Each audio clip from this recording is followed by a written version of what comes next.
And joined now down low by Coach Tony Macy on the bench. Coach, not the way you guys wanted to finish off the weekend there, and credit the Cornell goaltender Annalise Bergman, the freshman, with a career-high saves against you.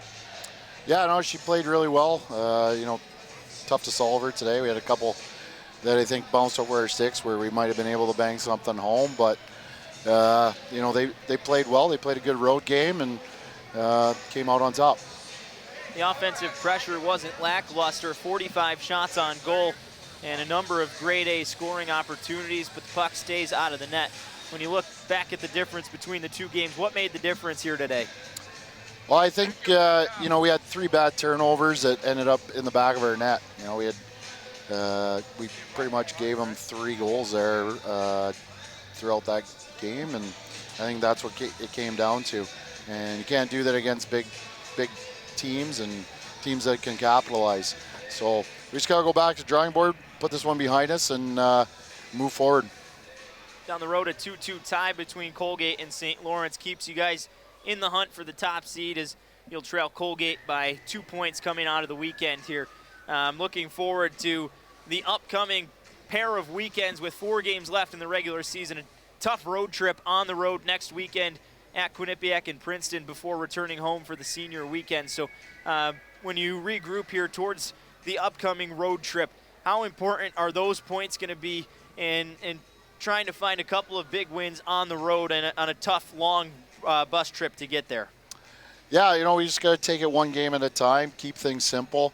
Again, we got to limit our turnovers against good teams because they'll capitalize, and we got to make sure that you know, we're capitalizing on our opportunities. I think we let a couple go today.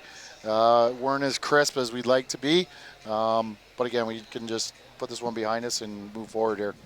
Coach, appreciate the time, and we'll see you in a couple of weeks. All right, thanks, guys. Coach Tony Macy in the post-game interview brought to you by Liberty. And upcoming is the SLC IDA post-game show on the radio side, but wrapping it up here on ESPN Plus, Jace. And again, a tough way to finish the weekend. And for this team, trying to ride some momentum. It's been a great season so far. Now 25-3-2, second place in the ECAC, inside the top 5 in the nation. Trying to find a push towards the end of the season here with 4 games left in the conference. What do you take out of this weekend as most important keys? I think they played great in both games, really. They just met a real hot goaltender today in Annalise Bergman. And if they keep going what they're doing, they're creating opportunities, just need to find the back of the net.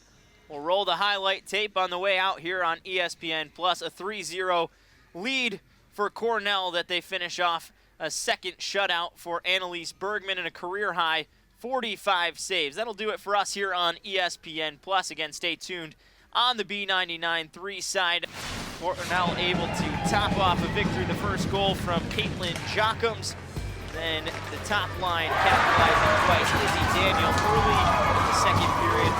Third period, Corral Prefontaine. For my broadcast partner, Jace Dutch, I'm Casey Ditzel. Stay tuned on the radio for the post-game show. We'll be back in a couple of weekends for Golden Knights women's hockey on ESPN Plus.